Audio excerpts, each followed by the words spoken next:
Nisam pjesnik da stihove ređam,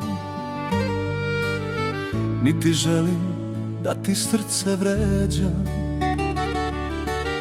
Želim samo da ti kažem da me mnogo srce boli i da samo tebe volim. Samo tebe i nijednu više. Ono samo za te diše.